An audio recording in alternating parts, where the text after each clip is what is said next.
It's the Linemakers on Sporting News.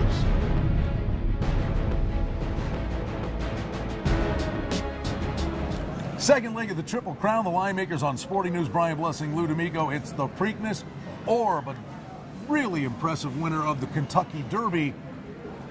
Well, we'll see.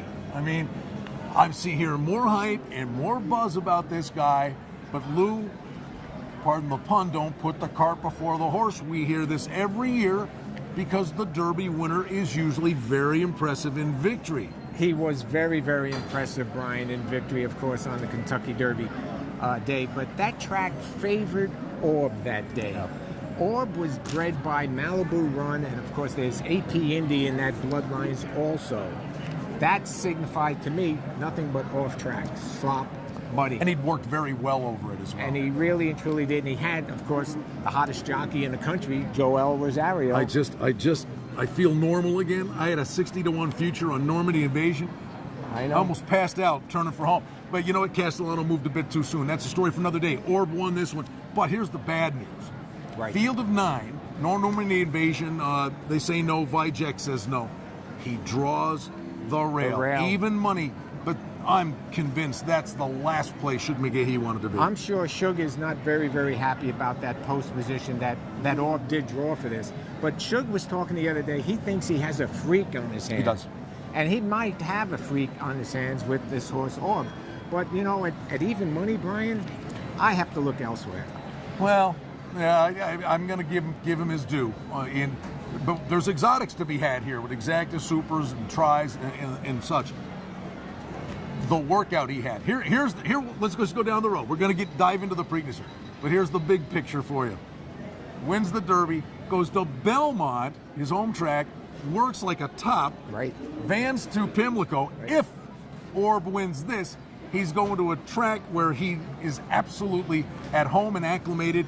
Maybe Verrazano's sitting there waiting in the wings as the fresh shooter. We'll see. That could be, but we're still a long way. That's down the road. Orb still has to get by this race this coming Saturday. And we got a lot. Go ahead. And there is a lot. Of course, Orb did put that work in at Belmont Park at 4 furlongs, 47 breezing, which of course Shug was very happy about, and of course called the horse a freak. But this race sets up a little bit differently now. We got speed in this race. Golden Sense. To his immediate outside. To his immediate outside. Titletown 5. Lots of speed. I don't know about stamina. There. No stamina, I don't think. But this horse is owned by Paul Horning. We remember him because we go back to the 1950s and 60s. Yeah, you like to put a wager down every once in a while. Yes, he did.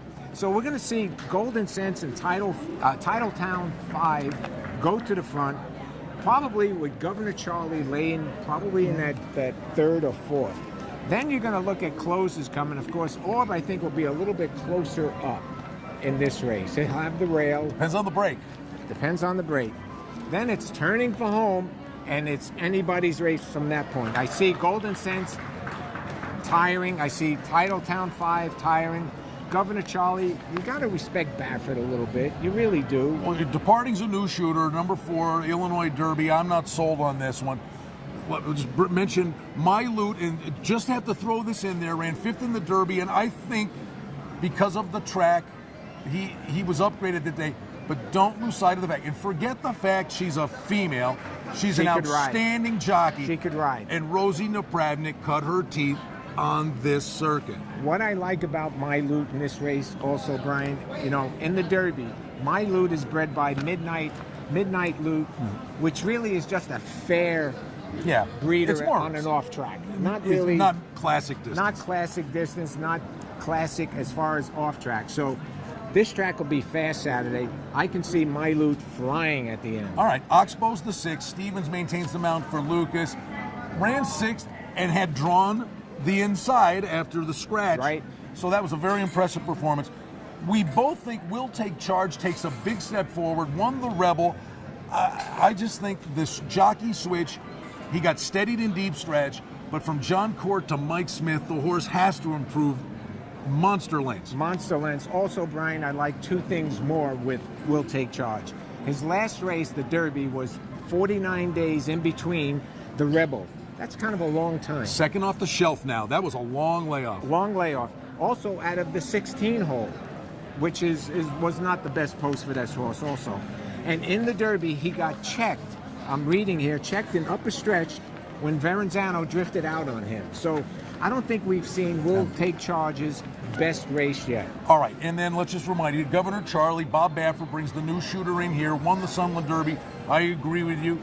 Mile and a 3/16, shorter race, tactical speed, gets good position early, is part of this for a long while.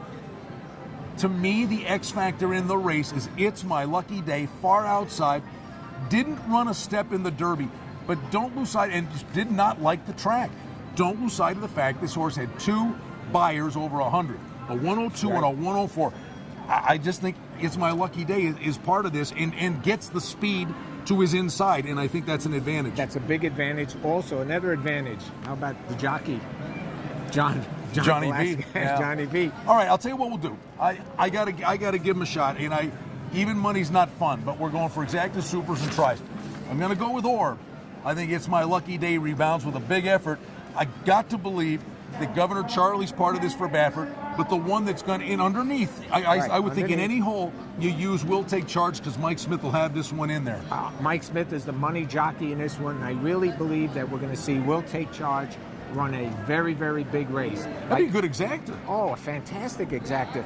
That 49 days in between those 2 races, Brian, I think means an awful lot. And of course, being checked at the top of the stretch in the Derby, Mike Smith will, he's not going to have to wave around 15, 16 horses. There's only 9 in this race. Give me an order. Give me your top 4. My top 4. Number 7, Will Take Charge. Number 1, of course, Orb. Departing might get a piece. The 4 Fresh. might get a piece fresh. And of course, number 5, Mylou with Rosie. Those are mine. Okay, here's the deal. We'll put a lid on this. And Lou, for having many, many years behind the counter, you can speak to it. The impact and the amount of money that's at stake here.